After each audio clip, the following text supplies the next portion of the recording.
Don't take anything personally. So many people jumping into sales, that's what they do. They take it so personal. They're not rejecting you. They're rejecting what offer you're trying to bring to the table. We have Joe Moffett. Joe is a high performance mindset coach. Joe trains a lot of high performance people that are making a lot of money that want to create passive income. And he runs a channel called Master Life by Design. I love his strategy. It's all about getting your life the way that you want it. And he is a pro at what he does. So we're going to jump right in. Welcome to the Zeroed In Podcast. I'm your host, John Lallande, a seasoned real estate investment expert and former Marine recon sniper. This podcast is designed for those seeking effective strategies to increase revenue growth through strategic hiring, leadership, and effective tracking. Our focus here is clear and direct. We provide actionable insights from successful founders and growth experts. Whether you're establishing a new business or aiming to scale an existing one, our episodes offer the essential advice you need for practical business growth. Lock and load, zero in, and get ready to scale. Welcome to the Zeroed In Podcast. Today we have Joe Moffett. Joe is a high performance mindset coach. And Joe and I met, oh my gosh, I don't know how many years ago. It was a while. It was back when I was just a little brokey, making a $20,000, $30,000 a month. And, I met Joe, and then overnight I started making $100,000 a month. So no, it's not exactly how it worked. We're going to talk about how that journey went. We're going to talk about, Joe trains a lot of high performance people in general, people that are making a lot of money that want to create passive income. And he runs a channel called Master Life by Design. I love his strategy. It's all about getting your life the way that you want it. And he is a pro at what he does. So we're going to jump right in. Joe, welcome to the podcast. Thanks for coming on, man. Thanks for having me. Excited to be here. Dude, so walk us through kind of getting into mindset coaching. How does that work for you? Like if from very beginning to actually deciding this is something that I'm passionate about. What was that journey? So it all started when I got involved in network marketing. I got out of the Marine Corps and got involved in Amway and network marketing. That was interesting. It was fun for a season. I did it for about 5 years. But what I loved about it was two things. One, I got introduced to personal development, right? I never heard about reading books or personal development, going to events and coaching and stuff like that. So it just blew my mind as I started to kind of inhale that content. The second thing was it taught me people skills. It taught me how to connect with people and to lead people and to build them up. And I found out that I just loved helping people. And so I kind of had this new love of just helping people. And I always heard, I think it's Zig Ziglar who says, if you help other people get what they want, you'll get what you want, right? And so I just kind of fell in love with that concept. And I know what it's like to be broke. I was $30,000, $40,000 credit card debt, I was living with 6 other people in a house and eating cheese and ketchup sandwiches to survive. I mean, I was broke. And then moving forward, it was just I started to understand how important it was to make an impact with others. And then I got involved into Tony Robbins coaching, and because I was in business with his son, Jarek Robbins, and I was at a birthday party in San Diego of his. I asked a buddy of him, I said, what do you do? And he says, I coach for Tony Robbins. I said, no way. That's what I want to do. And I started my journey to become a high performance coach with Tony Robbins' company. Did that for about 7 years and then broke off on my own, and here we are. What are some of the things you learned? I love Tony Robbins. What are the things that you picked up from Tony that maybe you still train your students on today? Yeah, one of the biggest things that I think will be helpful for everyone listening here is, and it's whether you're a parent, whether you're a business owner, whether you are an employer, manager, CEO, whatever it is that we're all going to experience problems, right? That's just life, right? So many people I see, they shrink, they play the victim card when problems come at them. But then there's other people on the other side of the coin, kind of like you, John, is you're fighters, you're victorious, you find a way. And so one of the biggest tools that I learned personally and professionally was always define the problem in solvable terms, right? There's always a way, there's always a solution. I believe that's a mindset I carried that I learned from Tony, which is there's always a way. But if you can define the problem that you're experiencing or facing in a solvable way, then solutions start flooding in. Where most people see a wall, other people see a door. And that right there for me, just kind of learning to reframe things and define the problems in a way that is solvable has been one of the biggest helps for me and my clients over the years. And then going on, you've obviously, you met some other people, you got some other tips. Walk us through, if you had to summarize your framework, with coaching your clients? Like when they come to you and they're like, I don't know, man, I just want coaching, right? They're like, I want to be better, right? That's usually what they say. Like, just make me more money, or, make me better at this. What's your framework from kind of like the start? Like, walk us through your process on how you help people. Well, it's funny when people do that. It's everything. That comment "more" is subjective, right? Like, what's more to you and what's more to the next person is two completely different things. So we start with defining what is it exactly you want. I was in Costa Rica speaking at a mastermind last year, and I started off with saying, if you're not 100% clear, you're 100% unclear. And I truly believe that. You can't hit a target that you don't know you're aiming at, right? And so I really, in the beginning, I stop and I nail people down to say, like, what do you really want? Let's get specific so that we know the exact bullseye. Because if you know what the bullseye is, the objective of the mission, you're going to do everything you can to set yourself up in a way, in a game plan, in order to achieve that outcome. And so the very first thing is get clear on what they're after. And then from there, we start to look at, like, what's really holding them back. Most people think it's strategy, but really it's their psychology. It's the way they think about the problem. That's really the problem, right? And so we start looking at what are all the road barriers that are preventing you from accelerating to your goal. Because if I can help you move those barriers, you can punch the gas and you'll get to your goal 10 times faster. And a lot of times the problems that we're experiencing, we created in our own mind. And so as soon as we remove that, then it's acceleration. And then from there, once a lot of the big problems are out of the way, then we can start focusing on how do we want to build an empire. And it's like, we no longer have to deal with as many problems. New problems will arise, right? At every new level, there's a new devil. But as you start to kind of handle a lot of that, it's like, okay, how do we accelerate this? How do we scale this? How do we grow this? Right? And I know you're big on scale and what you do for your community and everyone out there that listens to you. And so you're the master at that more so than me. So what are the big things that you run in? Because you've trained a ton of people. You've coached a lot of people by now.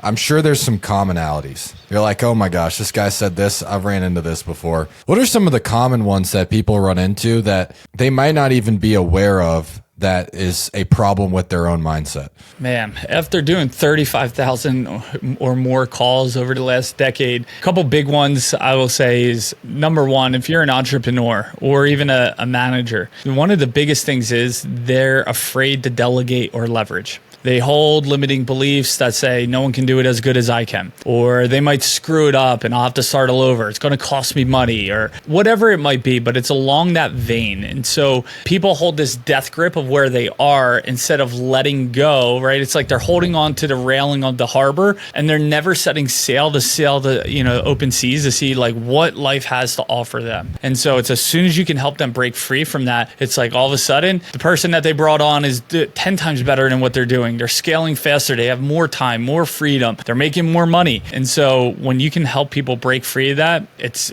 a game changer. So that's probably like the biggest one that I find with a lot of the entrepreneurs, high-level entrepreneurs I coach right now. Yeah, and I know that was a struggle with me as well. I'll tell you guys a funny story from when I met Joe. I think I was probably making like 30 to 40K a month with kind of everything that I had going on. Had no idea what I actually wanted at all. I was just I wanted to make money, but like, why did I make money? I didn't know. Right. And then Joe's like, what do you want? Like, other than like the money, like, what is it that you want? I was like, I really thought about it. I was like, man, if I could just go to the gym during the middle of the day, if I could just go work out during the middle of the day, that would be like my dream. Like I could take off enough time to like go work out. And the funniest thing that you said to me was like, well, you could do that now. Like you have a team to be able to help you. You could do that now, but there was something else that was blocking me from being able to enjoy the freedom that I already could have given myself. It wasn't that I didn't even I had the team to be able to call the leads and close the deals. I just had an obligation that I felt like if I wasn't there, everything was going to be on fire. But I remember one of the things you told me is you're like, hey, one day this week, you are going to go in the middle of your lunch break. You're going to go to the gym, or at one time it was you're going to go ride your motorcycle. You're going to ride your motorcycle around just so you can see that you can do it. And then I remember I did it, and this snowballed into much more later down the line of, starting to travel the world and ending up in Colombia. But when you realize that your business is not going to fall out of place if you're away from your computer for 2 minutes. It creates such a level of freedom that it's a feeling that you can't explain until you do it, right? And a lot of people, like, you might be listening to this and think that you can't. I guarantee you, if you've hired the right people, the right people, they want responsibility. They want to be able to take on more things inside your company. And you're the one that's holding them back. And you holding them back is also holding your business back. So I thought that was really fun, that the little exercise that you gave me, which put me out of my comfort zone, because I was and I still am to it, like I still struggle with this a lot, being a control freak. If I have to be the one doing everything all the time, right? But you really helped challenge me to get out of that comfort zone. And that is ultimately what allowed me to scale my business up to 6 figures a month, is being able to leverage other people that do it better than me, right? And maybe they don't do everything better than me, but if they can do it 80% as good, and I can go open up the business to do other things, I'm no longer the bottleneck in that area. So I thought that was really helpful. What other things do you feel like people kind of run into that you're like, man, this is a commonality across entrepreneurs that they just feel like they can't do, and they can? Yeah. Let me just touch on that story. A lot of times people listening right now, they might sit there and say like, John, really? Like, you couldn't do that? But what happens is, if you guys have ever seen, how they, at a circus, they take a baby elephant and they stake it into the ground with a rope tied around their leg or their neck or whatever, and they fight it and they fight it, and eventually they learn they can't do it. And so it grows up, and they literally just have like a pin with the rope attached to it, and the elephant could rip it out, no problem. But they don't. And why? It's because they're conditioned. Their psychology is conditioned to be a certain way.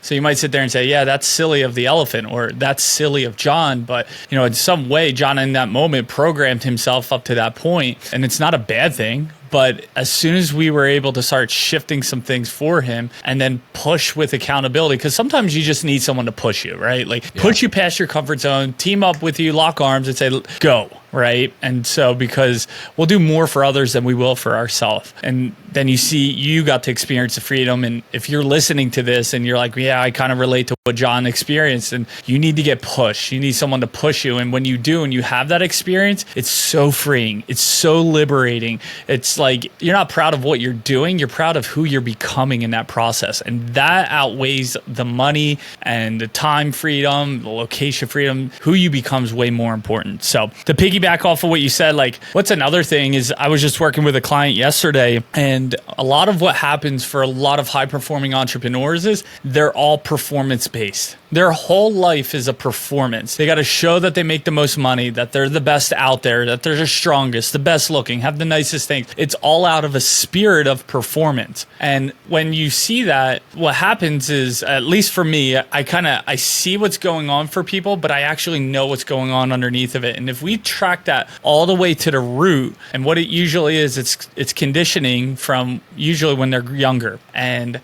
we look at whose love did you crave more growing up? Your mom or your dad? And you might sit there and say, like, why would you ask such a question when they're a high achiever and they're performing? Well, performance, if you ever got around someone that's just performing, they're just trying to one up the other person and show off, and it's kind of gross, to be honest. It's like, dude, what's wrong with you? Who cares? Like, great, you made 100 million, cool. But they're like kind of saying, what they're really saying is, approve me. Give me approval. And they seek this self-validation, or this external validation, that they're someone, that they're loved. And I ask that question because usually what happens is, it's the parent that neglects the child, or it's the parent that they didn't have, or it's the parent who treated them like crap. They had to be perfect in order to get their parents' love. And so they learn that, hey, if I perform for mom, or if I perform for dad, if I'm this person over here instead of who I truly am, I'll get their love. And so they do that growing up, and they condition themselves for years or decades.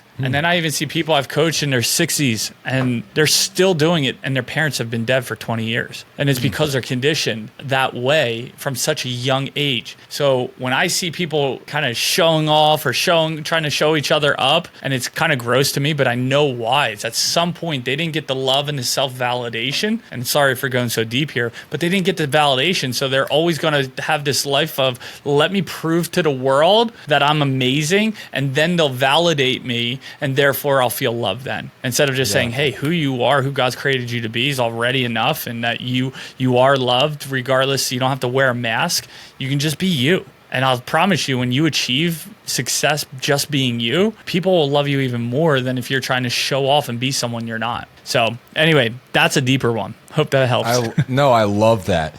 And I think that one of the things that we did really well with my coaching, and I know you do well for other people as well, is getting them in alignment, right? So can you kind of talk about what is alignment? Like, how do you know when you're in alignment? How do you know when you're not in alignment? Is it black and white? But how do you really know, like, when you're in alignment with what you want? I believe when you're in alignment with what you want, things just flow naturally. Things just come easily for you. And I don't mean like from a execution standpoint. It's just like there's nothing holding you back. There's nothing stopping you. Even that there might be external challenges internally, you're like, all systems are go. Let's go. And you know, if you guys that are listening or have ever thought about starting a podcast or even starting your business, right? It's like you're so excited, but you're like, I don't have any leads. I don't know who to call. I don't know where to get this stuff. I don't know what to say to them. And it's like, even though there's all these external things that need to be conquered and solved, internally you're like, let's go. This is what I feel like I'm meant to do. And so when you feel like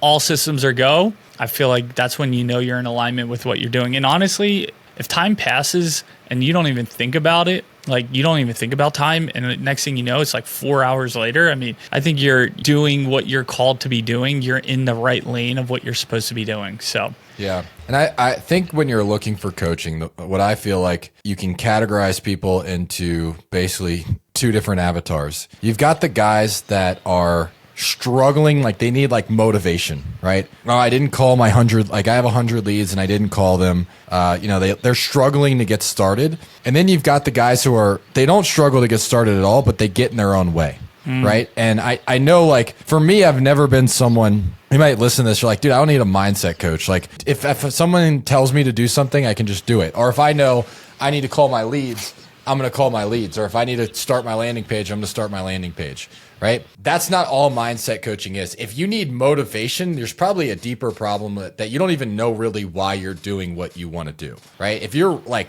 need someone to motivate you to make the calls, you probably don't even want it bad enough because you don't even know why you're doing it. Like you're like sitting there making the calls and the end result is, oh, if I make this calls, I'll get a contract. And if I get a contract, I'll make $20,000. But like, then what? What is that $20,000 going to do for you? So one of the things that was really helpful for me is figuring out, why do I want to make the money in the first place, right? Like getting really clear on that and what will that be able to do for me?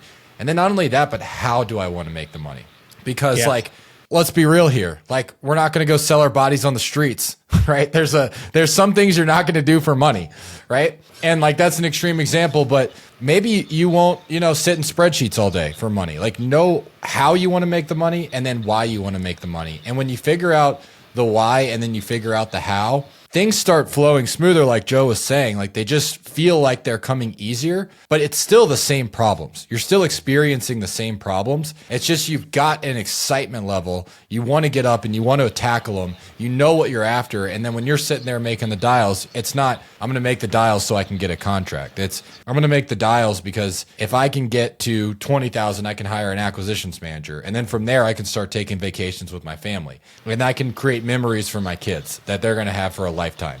And that's what actually motivates me. So I worked on that a lot with Joe, and I think that was one of the biggest things. And I still try to remind myself of that. Like, am I doing things for the right reason, right? It's always easy to chase revenue. We talk about this. Joe was talking about guys that just like to flaunt, A lot of times those are the guys that are flaunting their top line revenue. Hey, I made this much money. I made this much money. But like, why? Do you need to make $20 million a year? Right? Net revenue. If you're going to be pulling your hair out, you miss all the time with your family, right? Or can you can you do $1 million a year and still be happy, right? And so like one of my goals, and I haven't shared this with you, Joe, but you might like this, is my goal is like, how much money can I make while still having lunch and dinner with my family every day and still being able to give my kid a bath at the end of the day? Like if I do that and I can cram as much work as I want to, right, in that period, and I still feel like success at the end of the day is if I ate lunch and I ate dinner with my family and I gave my kid a bath at the end of the day, that to me, like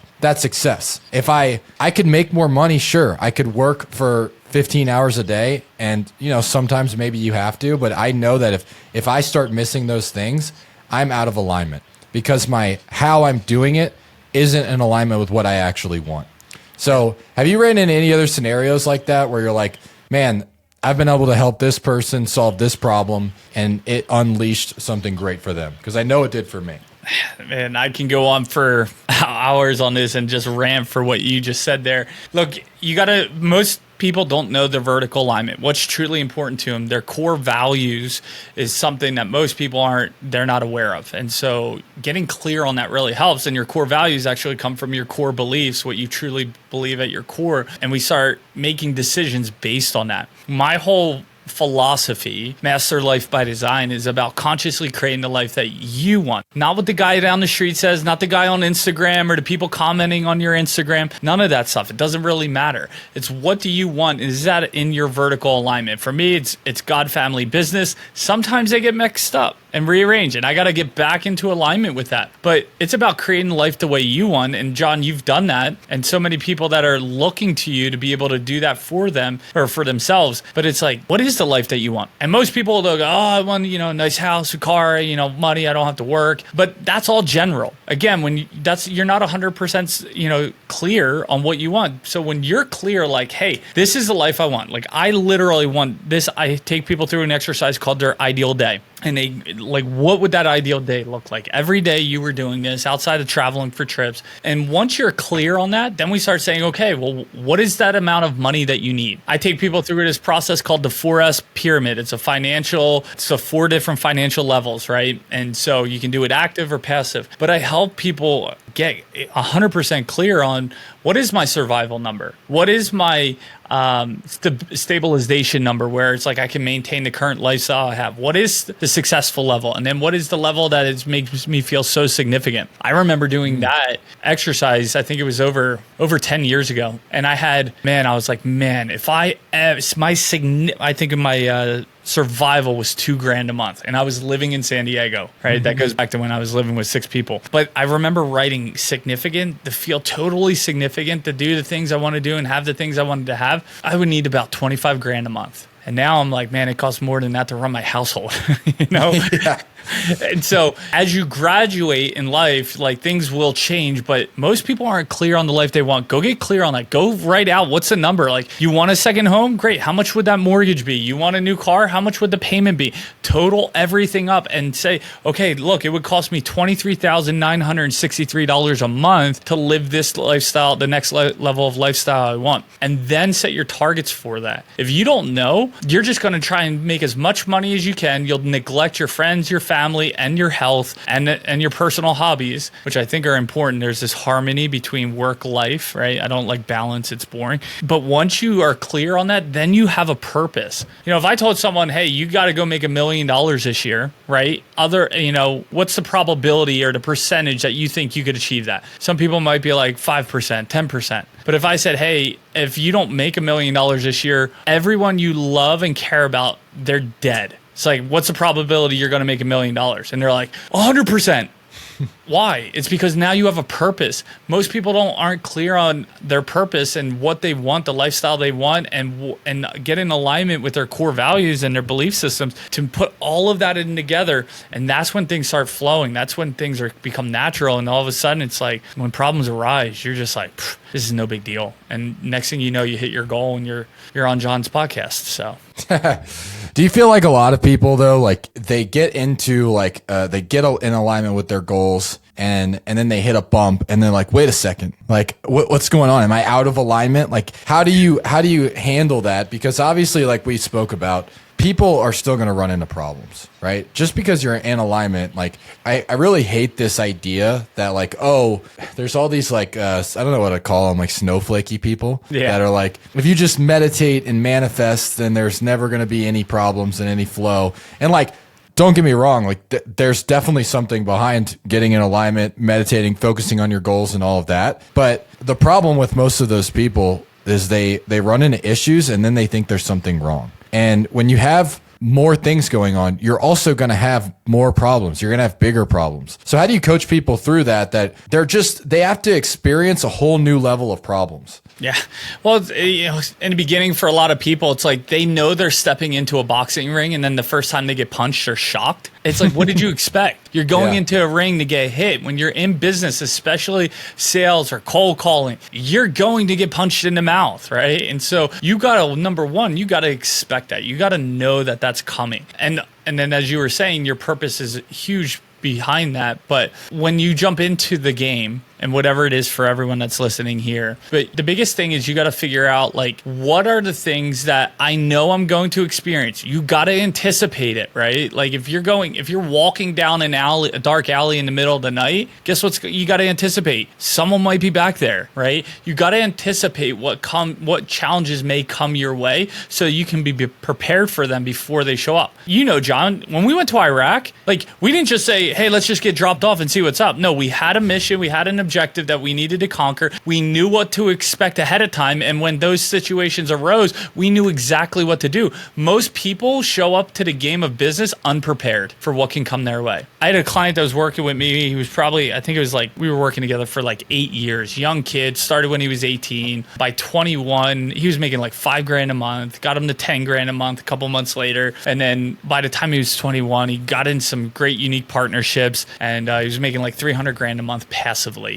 He flew me down to Miami, me and my wife, to speak to his sales team and everything. And really awesome kid. One thing we started doing though with such a significant business like that was we started doing what we called anticipation days, which he would in the beginning of the month, on the first of the month, he would anticipate what problems could go wrong and what would be the solutions for those problems if they arose. This way he doesn't freak out when they do arise. You don't have to do that once a month. You can do that before you pick up the phone every day. Hey, what rejections am I going to get? What are people going to, they're going to curse me out. They're going to say, get off, I don't want to be on your list anymore. Whatever it might be. If you know it's coming, you're not going to be shocked. And so if you can mentally prepare for that, you won't find yourself in a position where you're going to pull out the victim card and be like, oh, I didn't know this was going to happen. You knew. So I love that. And one of the things I learned this because sometimes you have to just check your mindset before you do sales calls. Because especially if you're cold calling, you're going to get beat up a little bit, right? And like you said, you're stepping in a boxing ring.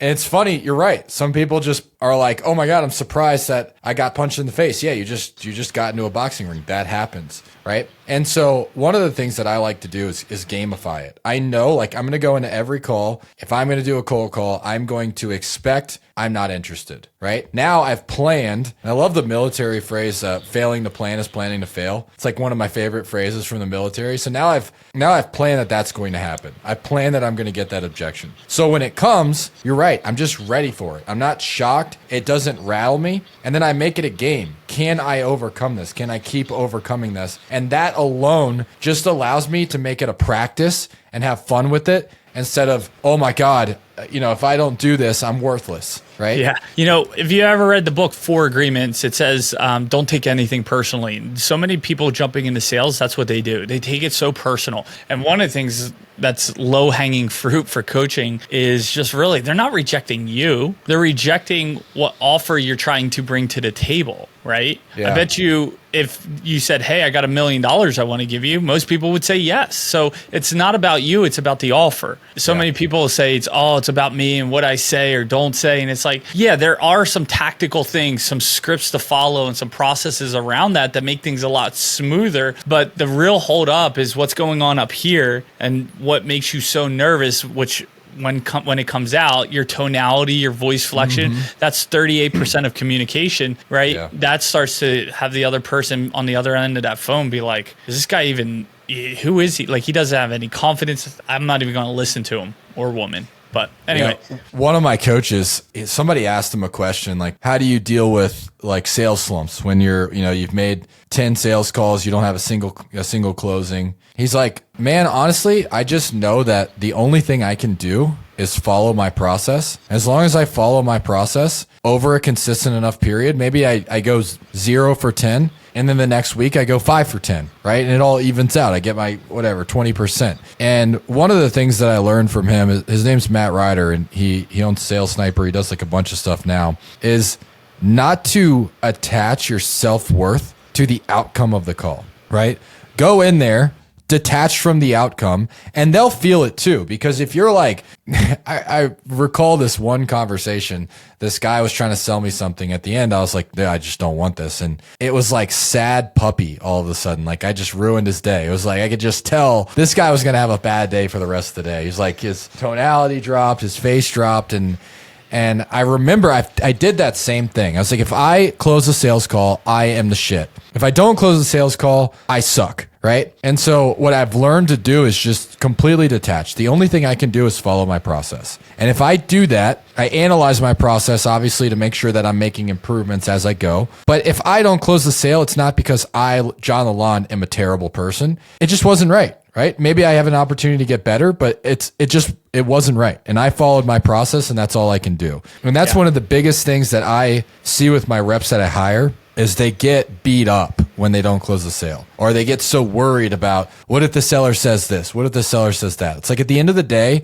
all you can do is follow your process, detach yourself from the outcome. And if you do that, that consistency creates consistent results. Consistent action creates consistent results. And it works the same way in sales process as anything else. So I love that you brought that up, that you're coaching people on that as well, being able to detach yourself from the outcome. Because if you're always so invested and you give your value, your own value to like the results that you put up, you just live in kind of, I don't know what you call it, like just a world of chaos, right? Yeah, well, that kind of goes back to what I said earlier. If you don't know your core values and beliefs, that's who you are, right?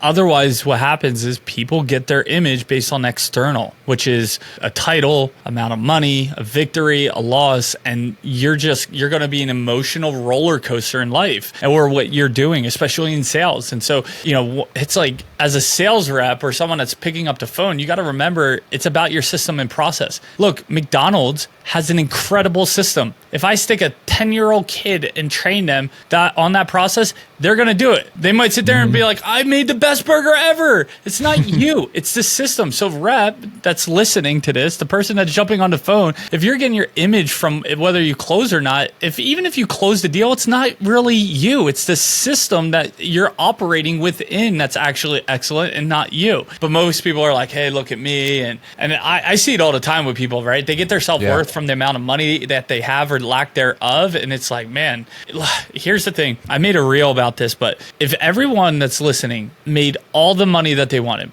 let's just say we put $150 million in your bank account right now, you'd go buy the nicest toys, you buy the nice house, a car, the clothes, you travel, you do everything. You'd still have well over 100 million left over. And after about 6 months, you'll be tired of the car, the house, the toys. You'd be over it.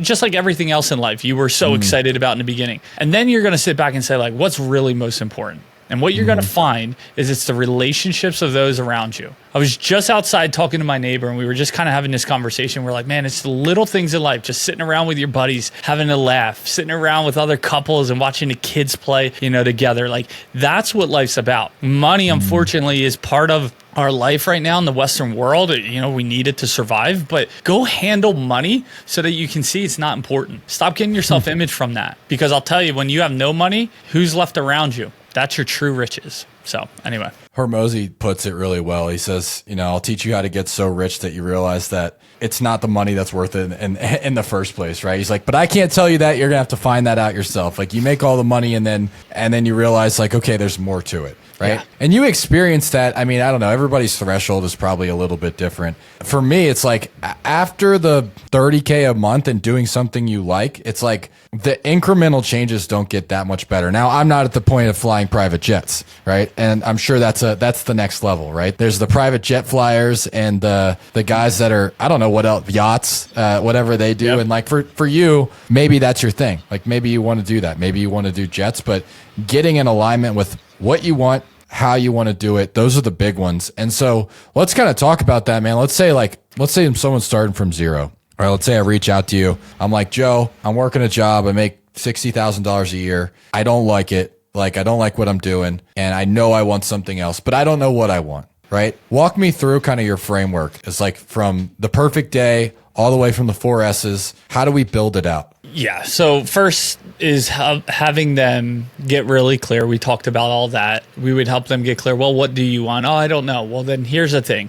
You got to date other opportunities. You have to go explore. I can line you up 6 gorgeous women against the wall and say, hey, pick one to marry. You're going to be like, well, they're all stunning. Like, how do I know which one to marry? And it's like, well, I would have to, I'd have to take them out on dates and get to know them, right? So you mean you'd have to spend time with them? Well, yeah. Well, you got to spend time with different opportunities. Maybe it is cold calling. Maybe it is house flipping. Maybe it is wholesaling. Like whatever, you got to go spend time with it. I had one client, he was in that, I think he did something on the computer.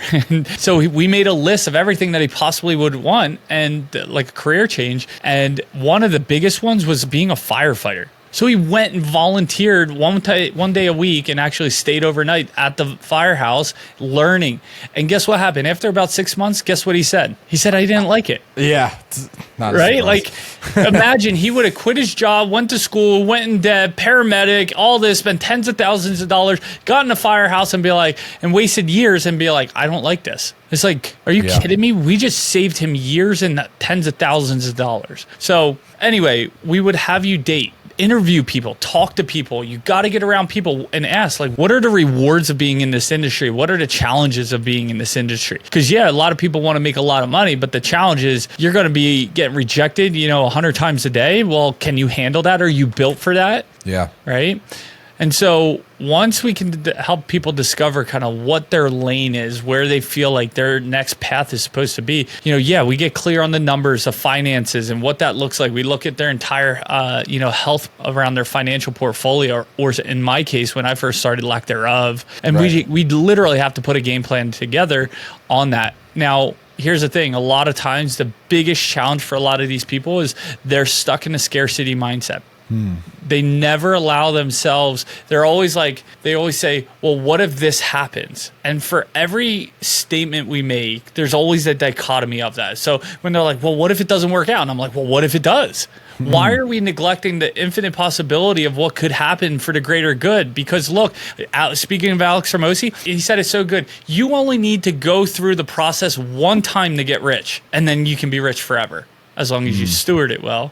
Right. Yeah. So it's like, what if that works? What if you hit the home run? What if it's a consistent, single or double every day for you and you love it? You fall in love with it. So we have to, a lot of times it's going to be around breaking old mindsets, the limitations, the scarcity mindset. And I push people at times to go past their comfort zone, their limits. You got a little taste of it, but I've had people, even for myself, it was last year, we were in Maui and we were staying at Brandon Turner's Airbnb. And then the last night, it was like New Year's Day. We had to get out because we knew it. We only had till that day, but we were there till the second, and he had someone else coming in that booked it. So I told my wife, get a hotel, and there was this one up in Kenapali that we were so pumped to go to, and she booked it, and she's like, yeah, it's $2,000 for one night. It's like, I puckered up. We'll say that, right? Like, regardless of finances, I'm like, $2,000 for a freaking, you check in at 4, you're out by 10. I'm paying $2,000 for that. But then I had to catch myself and be like, dude, if you ever in the future want $2,000 a night to be like going to a Motel 6 for you, then you need to have that experience right now.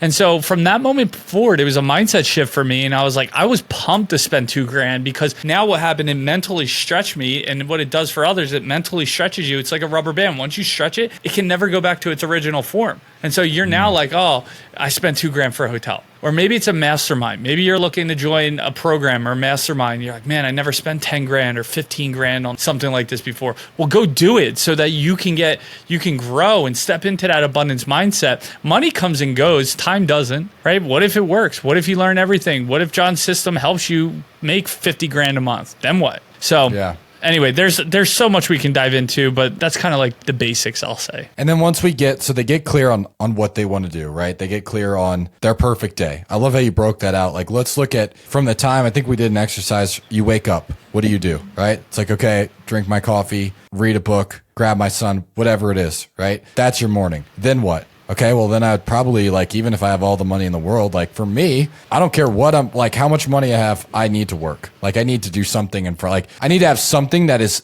good and progressingly forward, right? If I was, like, a professional UFC fighter, maybe it could be that. I'm not, right? So, like, it's for me, it's business. It's what I enjoy doing. It gives me something to work for every single day, right? And then what, right? Like, what after that? What after that? And then walking through your perfect day to where you get really, really clear, writing it out. Right? Like, I am doing this. Like, I am waking up. I'm doing this. This is my day. This is my calendar. And then the last thing that you said, that it's like, it's a double-edged sword, because you want to be careful that you're not spending $2,000 on a hotel when you've got $2,000 in your bank account. Yeah. Like, for you guys No, Joe is not telling you to do that. No. He's not telling you to go spend more money than you have. Still keep your good financial practices. So like understand that, but there are going to be times where you do have the money, right? And you do need to elevate your experiences. And I know for me, man, when I was, 24 years old, like I was in mortgage. So I started to dress a lot better. When I started to dress a lot better, I started to kind of like be more of the part, right?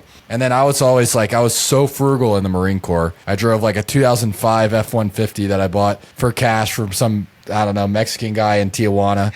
And, and like, that was it. Like, I was like, it's my truck. It was a complete beater, but that's all I did. And then when I ended up I bought a Tesla and, I was 24 years old. Now, granted, like I bought a $60,000 car. I was making $30K a month. So I didn't stretch myself. Like I wasn't like, I could have paid it off in 2 months. Right. And so, but doing that, I started becoming the guy that dresses nice and drives a Tesla, and it just changed my entire identity. Now, when we would go to these events, we'd go to these award ceremonies, everybody's pulling up in their BMWs and their Teslas. I'm like, I'm one of these people, right? Like I am one of those people. And there's definitely an argument to be made where it's like, okay, don't go do something just to fit in. But there's times where you elevate your life experiences and then you're like, I need to make this money. And I think Brad Lee put it really cool. He's like, I bought a BMW to stretch myself so I can make that payment every single time. And it's true. I'll share two things real quick. Number one, when I met my wife, I was paying like $300 a month, living with 6 other people, and I kind of ran the place. But it was not bad for Southern California. But she's like, I have a higher standard than this. So, so we went into these luxury apartments, but it was like every time we moved to a place that was nicer and cost more, I always found myself and our income rising to the occasion. And so I heard a story of this guy. He had like 35 grand left in the bank. That's all he had. Other than that, he was broke. He had no income. And he said, before I tell you what he says, my number one rule in coaching is know thyself. And John, you said have great financial practices, and I believe that. And I'm very frugal myself. But this guy, he had 35 grand in the bank, and what he did is he went and bought a brand new Mercedes Benz. Took all his bank account, drained it all. I'm not telling you guys to do this, but this guy, I know this is the opposite of what you want your audience to know, but this guy literally took it and he started a sales job. And he crushed it. He became number one. He started making $10,000, $20,000, $30,000 a month, and he got himself out of debt. He just crushing it. And someone interviewed him, and he said, when I got into that car, it was like the perception of how I saw myself and where I was in my life. When I got in that car, shifted completely. When I went in or picked up the phone or went into a house, he's like, I felt like a boss. Now, he's an outlier than the masses. So I'm not telling you drain your bank account and go buy a liability. That's not the thing. In fact, I'm the guy who's telling, if you follow me on Instagram, I'm the guy who tells you don't buy anything unless you have an asset that's cash flowing to pay for what you want, right? Like I won't buy a new car. Even if I'm making, $50,000 a month, I'm not going to buy a new car. I'm going to go buy an asset that's going to pay me in cash flow that covers that payment. But that's a whole nother story. So know thyself, know how you're wired, because I'm telling you, sometimes some of the best advice I ever got was the opposite of what my mentors told me to do. And I know I'm going against what John's saying here, but 90% of the time, I always listen to my mentors, and my life has gone like this. But I remember there was one time, he was actually exiting network marketing. I was with a guy who was making like 300 grand a month, and he looked at me and he's like, what's going on? I told him what was up, and he goes, Joe, he said this, and I'll never forget it because I ran home and wrote it on my whiteboard, and I kept it on my whiteboard for like 8 years before my wife told me to throw it away. And he said, Joe, why are you so busy holding on to a life you don't even want? And it just like my whole paradigm shifted. I was like, you're right. Network marketing is not what I want. It gave me the tools. It gave me the skill set. But like all my other mentors were like, hey, double down on network marketing. And as soon as I had that epiphany, I did the opposite of what they said. I left network marketing. I got into coaching, and my life went entirely different direction. So listen to your mentors, but sometimes you got to also listen to your gut and your judgment. So it worked out for me. So anyway. I love that. I never thought about that with know thyself. A lot of times, if you have a question, like what do most people do? They call their friends, people that probably have no business even answering the question to begin with. But if you just sit with yourself for 25 minutes and a piece of paper, a lot of times you know what you want and you know what you need to do better than anybody else, right? there's some times where you've got mentors that can coach you through some things that you just haven't experienced yet. But if it's a life decision, it's an actual life decision, and it's a play to improve your quality of life. No one knows what you want better than you. And that was one of the things that I really got out of coaching is being able to ask myself. You kind of learn from the questions that your coach asks you. You learn how to ask yourself those similar questions. Sometimes you feel like you're just like I cannot believe I didn't know this. Like, he asked me this question, it sounds so obvious. Now why did I even ask that? And so that was one of the things that I really got out. And the other part that we didn't talk about is you're not guaranteed tomorrow, right? That doesn't mean spend all your money, but like if you're saving every penny your entire life and you're actually miserable, man, like you have to get some experiences as well. Yeah, absolutely. And I'll tell you, my wife and I, could we go buy new cars and boats and toys and everything like that? Sure. But honestly, at the end of my life, I thought about it. I'm like, I'm never going to remember those toys. I'm not going to be like, oh man, I'm so glad I bought that, that truck or that, Lambo or whatever. By the way, most people think you got to be making millions to have a Lambo. Lambo's like $3,000 a month. So, but anyway, the point being is like we spend our money on experiences. One of my top values is magical moments. Like I love creating magical moments with my family, with my friends. Like we're bringing our friends to Maui in January with us. Like to be able to invite them to do something like that it's so cool. And our kids are going to be swimming in the pool together instead of just them two playing. It's going to be 4 of them playing. Like money can't buy happiness, but that's happiness to me, right? Being able, yeah, the ability to give and contribute to other people's lives, to say, hey, come over, I'll buy wagyu, whatever you want to say, wagyu steaks, and it's all on us. Like just come over, have a good time and hang out, right? Like some people, I remember I couldn't afford that. I couldn't afford to go out to dinner with people. I had to say no, so I couldn't go snowboarding. I couldn't go eat out to dinner or whatever because I was broke. So I'll say it like this. We all go through different seasons. You got to know what season you're in. Sometimes you're in a season where you're planting seeds, right? You literally are doing all the hard work. You're in the sun. You're just busting your butt 10, 15 hours a day. And there's a season for that. But then there's a season of harvest. There's a season where you get to, all the fruit of your labor starts to be produced and you're up to 50, 60, 100 grand a month. You can go do those things like take trips, bring your friends, pay for things, tell them don't worry about the plane tickets. We got it. Just take time off work, right? Like that's what life's about. So anyway. I love that, man. That's so good. Man, if people want to get involved in coaching, maybe they're listening to this. So like I'm hearing all of it, but I need some implementation. How do they find out more about you? How can they reach out? Yeah, you can go to masterlifebydesign.com